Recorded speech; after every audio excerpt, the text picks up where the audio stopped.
자, 안녕하세요. 3학년 역사 시간입니다. 자, 중3 박정희 시대 보고 있습니다. 자, 박정희 대통령이 지금 3번까지 한 상황입니다. 지금 보시면 7대 대통령 선거에서 연설 천재였던 김대중을 가까스로 이기고, 그쵸? 100만 표 이내로 접혀진 요 승리, 박정희가 위기감을 느낀 이 승리를 통해서 가까스로 3번째 대통령을 한 상황이다. 알겠죠? 이미 3회 대통령.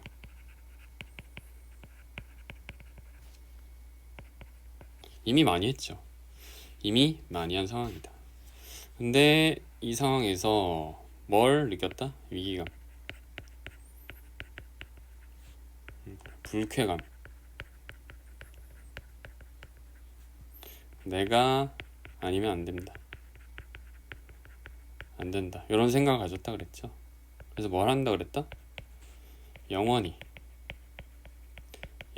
대통령을 하려는 생각을 하기 시작했다 그랬죠. 그래서 영원히 대통령을 하려면 뭘 해야 된다? 헌법을 바꿔야 된다. 그리고 이건 헌법을 바꾸는 수준을 넘어서 완전히 새로운 뭔가를 만들어낸다. 유신을 해야 된다는 거야. 유신. 유가 이게 별이 유자라고 해서 메이지 유신할 때 그 유자야. 그러니까 아주란 뜻이에요. 아주 새롭다. 아주 새롭게 뭔가를 아예 바꿔 뜯어버려야 된다. 헌법을 뜯어 고치는 거야. 유신 헌법이 필요한 거죠. 그러려면은 헌법을 뜯어 고치려면은 결국에 국민투표가 필요하고, 국민투표가 필요하기 때문에 인기가 필요하죠. 그래서 인기를 높이기 위해서는 쇼가 필요했거든. 그래서 했던 게 뭐냐면, 당시 대세였던, 그쵸, 평화의 분위기에 맞춰서 뭘 했냐면 7.4 남북 공동성명, 7월 4일날 갑자기 이후락이라는 중앙정보부장이죠.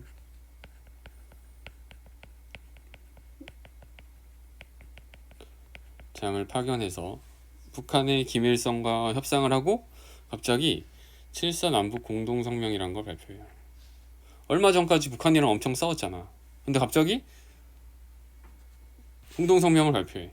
어떤 걸 발표했냐면 갑자기 저희는 이제 안 싸울 겁니다. 저희는 자주적으로 그리고 평화적으로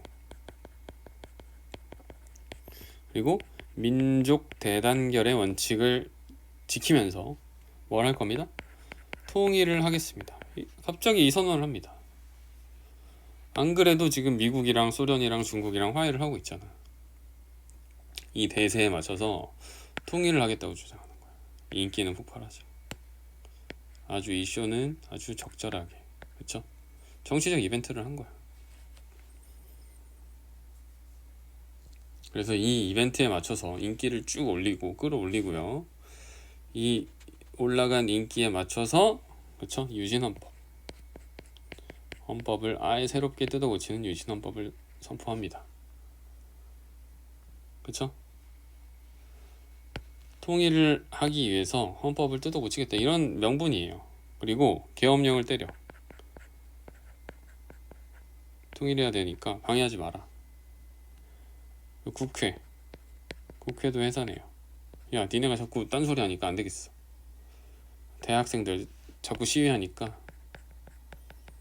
대학생도 압박하고. 그리고 매체도 장악합니다. 야, 이제 딴소리 하지 마. 그리고 국민들을 설득하죠. 얘네들이 통일을 방해하니까 도와주세요. 나 통일 좀 하려니까 도와주세요. 설득합니다. 넘어갑니다. 그리고 11월 달에 7차 개헌, 유신 헌법으로 바꿀 건지 말 건지 국민투표를 했거든. 그랬더니 놀랍게도 90% 이상이 찬성표를 던져요. 넘어간 거야. 유신 헌법이 통과돼 버린 거다. 이로써 대통령은 이제 다시 간선제로 바뀌어요. 국민들이 이제 뽑지 않아. 대통령이 이제 국민들이 뽑지 않습니다. 어디서 뽑냐면 통일 주체 국민회의라는 이상한 모임에서 뽑아요. 2,000명 통일 주체 국민회의. 박정희를 좋아하는 이 애들이 모인 곳에서 선출합니다. 간접선거. 그리고 대통령 임기는 파격적으로 늘어나죠. 6년. 그리고 연임 제한 없어요. 영원히 할 수 있는 거야. 그리고 긴급조치권이라는 게 만들어져요. 그래서 국민의 기본권을 제한할 수 있었죠. 그렇죠? 기본권이라는 건 여기 써 있죠. 자유와 평등, 참정권 이런 것들을 제한할 수 있었어. 그리고 국회, 민주주의의 기본, 국민들의 대변. 국민들을 대변하는 사람들이 국회의원이잖아. 의원들이 모여서 하는 정치 활동을 하는 곳이 국회인데 이걸 장악하는 거죠. 의원들의 3분의 1을 대통령이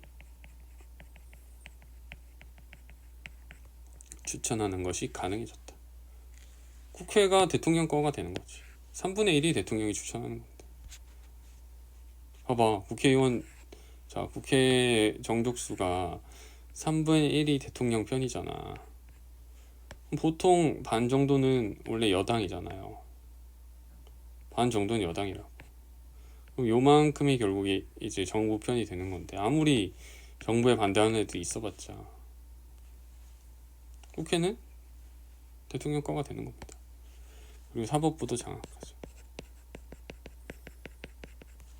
특히 잘 높은 사람, 대법원장이 해고가 가능했다.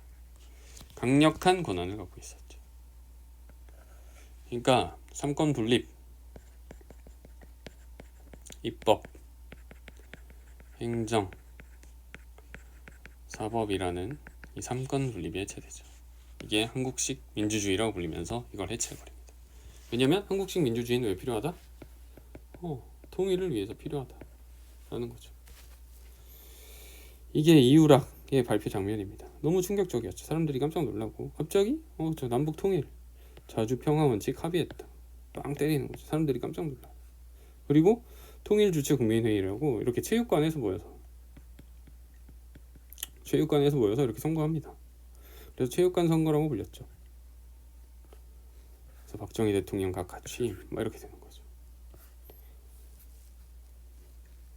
그래서 이 유신헌법에 따라서 통일 주체 국민회의에서 대선을 실시했고 무려 무효표 딱 한 표 나오고 모두 찬성표를 던져서 그렇죠? 8대 대통령에 박정희가 당선이 됩니다. 자, 이제 8대 대통령이 됩니다. 박정희가 드디어 몇 번째? 4회째 대통령. 유신헌법 시대죠. 억압의 시대입니다. 그래서 이때 박정희가 이제 네 번째 대통령을 하면서 근데 이제 저항이 많잖아. 너무 무리하게 밀어붙였기 때문에. 근데 이 저항의 중심에는 박정희의 라이벌 누가 있었냐면 김대중이 있었죠. 김대중이 이제 미국과 이제 세계 여러 나라를 돌아다니면서 막 강연하면서 박정희를 비판하고 그랬단 말이야. 지금 한국에는 민주주의가 없습니다. 독재 국가가 만들어지고 있습니다. 그리고 한창 인기가 높았어. 김대중. 인기가 치솟고 있었단 말이야. 근데 이 상황에서 어떻게 하냐면 김대중을 납치해버리죠. 그러니까 김대중이 원래 미국에서 주로 활동을 했거든요. 미국에서 주로 활동을 하는데 어느 날 이제 김대중이 일본에서 강연 요청을 받은 거야. 이제 유명한 민주투사가 돼가지고 미국에서 주로 활동하다가 일본에서 강연 요청을 받았는데 주변에서 다 말렸대. 아, 일본 가면 안 됩니다. 저 위험합니다. 저기 가면 분명히 죽습니다. 근데 김대중이 야 괜찮다. 나 믿어라. 일본 가서 근데 강연했는데 가자마자 잡혀요. 배 타고 여기서 이제 배 타고 가던 와중에 빠뜨려서 죽이려고 그러는데 미국에서 전화하죠. 야 너네 김대중 죽이면 우리 너네 버릴 거다. 그래서 김대중이 가까스로 살아남아서 살아납니다. 이게 김대중 납치 사건이죠. 살아남아서 그쵸 뭐 피 터지고 그쵸 증언하는 장면. 말도 안 되는 사건이 벌어지죠.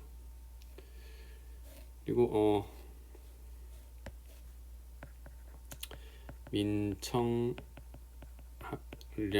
사건이라고 민족 청년 학생 영맹 사건이라고 이제 북한과 연결하는 북한과 연결하는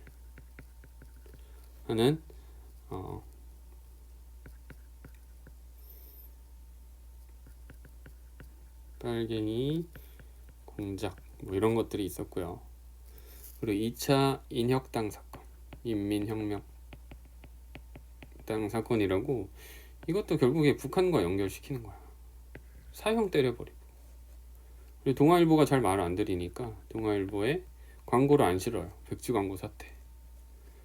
그리고 이거에 또 항의했더니 기자들을 해고시킵니다. 기자 대량 해고. 그리고 장준하라고 이 정부에 반대하는 이 독립운동가 출신 또 정치인이 있었는데 이 사람이 갑자기 어느 날 죽어 있어. 머리에 구멍이 나 있는 채로. 그리고 교수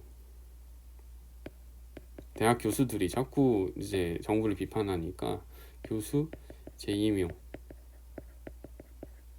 교수를 재임용하는데 심사 도입을 하는 거죠. 교수들이 이제 말 안 들으면 재임용할 때 탈락시켜 버리는 거지.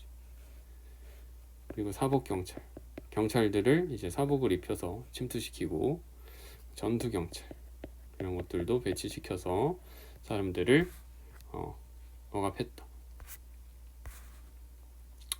그럼에도 불구하고 이 죽은 사람 있잖아. 이 장준하가 중심이 돼서 유신 헌법 개정, 헌법을 바꾸자. 개정 청원, 100만인 서명 운동 이런 것들을 주로 이끌었고요. 그다음에 1976년 3월 1일 민주 구국 선언 이런 것들도 했다. 이건 기독교 계열 사람들이 주로 이런 운동을 했다. 요 와중에 북한 애들은 미쳐가지고 막 날뛰고 있었어. 뭐 판문점에서 도끼 만행 사건.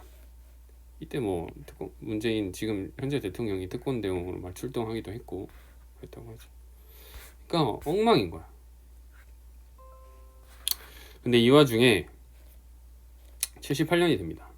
78년이 되고 이제 5년이 지났죠. 6년 이제 6년 1년이 남았으니까 박정희는 한 번 더 대통령을 해야 되는 거예요. 후대 대통령 선거 때가 됩니다. 당연히 원래 하던 대로 통일 주체 국민회의에서 박정희를 또 뽑았지. 무효 한 표 나오고 또 당선이 되면 권력이 계속 가는 것 같았어요.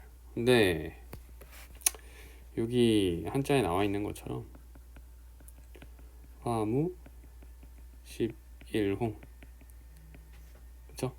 그리고 건불 10년. 그러니까 꽃은 뭐 하지 않는다? 열흘 동안 불지 않는다.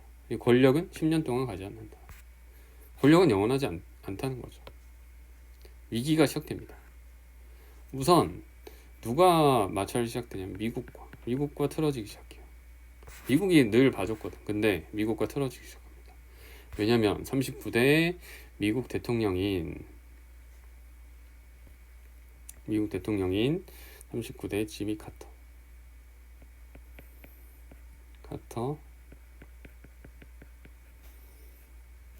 대통령이 기독교인인데다가 인권주의자예요.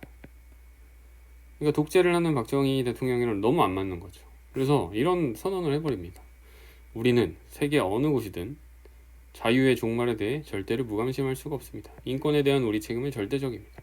이런 연설을 딱 하고 야 한국 너네 인권 잘 지켜라 아니면 미군 철수한다 이런 위협을 해요. 그랬더니 박정희가 야 우리 상관하지 마 니네 없어도 돼 핵무장을 준비합니다. 핵무기를 막 만들려고 해. 그래서 미국과 관계가 파탄납니다. 뭐 하는 거냐 니네 핵무기 만들어? 미친 거 아니야? 막 이렇게 돼요. 그리고 78년에는 오일 가격 유가가 막 올라가요. 2차 오일 쇼크라고 부르는데 봐봐.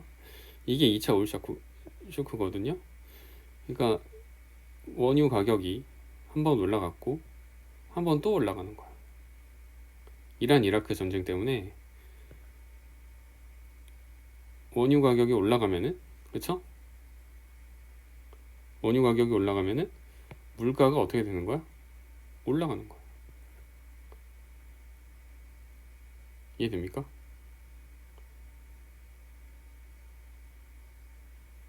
그러니까 이게 원자재잖아. 원자재로 제품들을 만드는 게 많고, 제품들은 뭐랑 연동된다? 물가. 그리고 우리나라는 경제 성장을 하기 위해서는 수출 국가잖아. 제조업을 통한 수출 국가예요. 그래서 우리나라는 필연적으로 원자재 가격이 상승하면은, 제조업 수출 국가이기 때문에 원자재 가격이 상승하면은 성장률이 떨어지게 돼 있단 말이야. 근데 유가가 이렇게 치솟으면은 경제는 당연히 떨어지는 거야. 이게 와버려. 2차 쇼크가. 물가는 치솟고 성장률은 떨어지고, 박정희 하면은 경제 성장 이걸로 인기를 끌어올렸는데 2차 위기가 또 오는 거야. 인기가 하락합니다. 그리고 독재를 너무 오래 했잖아. 언제부터 권력 잡았어요? 1961년부터 잡았지. 지금 몇 년입니까? 1978년. 몇 년이야? 만으로 1, 2, 3, 4, 5, 6, 7, 8, 9? 한 18년 동안, 거의 20년 가까이, 그쵸? 오랜 독재 기간 동안 국민들이 이제 싫어하는 거죠. 염증을 느끼는. 그리고 야당의 적극적인 반독재 운동, 독재에 반대하는 운동을 합니다. 이때 특히 반대하면서 막 운동을 주도했던 사람이 김영삼, 그리고 한번 납치됐다가 그나마 좀 힘이 빠져 있었던 김대중, 이런 사람들이 대표적이었죠. 근데 이 상황 속에서 79년대입니다. 이때 YH 무역이라는 회사가 있었어요. 근데 YH 무역이 가발 공장이었는데 월급을 제대로 안 줬다고 합니다. 그래서 여자 공장에 일하는 사람들이 월급을 안 주니까 데모를 해요. 못 살겠다. 먹을 것을 달라. 그 당시 야당이었던 신민당 옥상에 가서 농성을 합니다. 근데 경찰들이 이거를 농성하는 사람들을 진압하다가 김경숙 씨가 사망하죠. 근데 이거를 도와주던 신민당의 국회의원이었던 김영삼이 이걸 도와주다가 국회에서 제명돼요. 그래서 이때 김영삼이 제명되면서, 야, 나를 이렇게 잡아가고 국회의원에서 잘라도 아무리 닭의 모가지를 비틀어도 새벽은 온다. 새벽이 이제 민주주의는 온다. 나를 아무리 이렇게 잡아서 이렇게 억압해도 민주주의는 온다. 이런 얘기를 하면서 막 잡혀가요. 분위기가 안 좋은 거지. 그런데 이런 사태들이 오고, 김영삼이 특히 부산 마산에서 엄청난 인기를 얻고 있는 정치인이었죠. 그래서 이때 뭐가 일어나냐면 부산 마산 항쟁, 부마 항쟁이 일어납니다. 부마 항쟁은 부산 마산에서 항쟁이 일어났다, 이런 뜻이야. 시작됩니다. 엄청 크게 일어나요. 부마 항쟁. 이게 부마 항쟁. 부마 항쟁이 빵 터지니까 박정희 정부가 놀랍니다. 그래서 권력 내분이 벌어져요. 야, 이거 어떻게 처리할 거냐? 그래서 의견이 달랐지. 중앙정보부의 김재규는, 야, 이거 사람들이 너무 화가 난 것 같다. 잘 좀 온건하게 처리하자. 경호실의 차지철은, 야, 무슨 소리냐? 다 쓸어버리자. 다 죽이자. 하나회의 전두환은, 난 모르겠다. 한 발 빠질게. 이러고 있었고. 그래서 얘네 둘이 싸우는 거야. 근데 이 상황에서 박정희는 누구의 의견을 선택하냐면 차지철의 의견을 선택하죠. 야, 다 죽이자. 네 말이 맞다. 이때 김재규는 생각을 하죠. 야, 이거 안 되겠구나. 내가 이 상황을 끝내야겠구나. 이 생각을 했다고 하죠. 12.6 사태가 발생합니다. 누가 사살됩니까? 박정희가 사살되죠. 그렇죠. 공정동에서 이렇게 술을 먹고 하다가 사살됩니다. 그래서 최규하가 국무총리였어서 임시 대통령이 되고 뭔가 민주화가 오나 싶었더니 이때 누가 쿠데타를 일으켜요? 그렇죠. 난 모르겠다. 한 발 빠져 있었던 전두환이 갑자기 이거 내가 어부지리로 먹을 수 있겠는데? 권력을 먹어버렸죠. 이게 무슨 사태야? 12.12 사태. 신군부. 새로운 군부가 치고 들어오는 거죠. 야, 내가 권력 먹을 거야. 뭔 소리야. 그쵸? 전두환이 등장합니다. 그러니까 박정희가 암살됨으로써 민주주의가 오는 줄 알았더니 다시 또 군인이 등장한 거 아니야. 그쵸? 사람들이 놀랐겠냐 안 놀라지. 그러면은 야, 이거 정당해 안 정당해? 정당하지 않잖아. 그럼 항쟁하겠어 안 하겠어? 항쟁하는 거예요. 그래서 1980년 무슨 운동? 광주 민주항쟁이 일어나는 거야. 그리고 전두환은 이걸 어떻게 합니까? 비참하게 질밥죠. 이렇게 되는 거예요. 아시겠죠? 오늘은 여기까지 하겠습니다.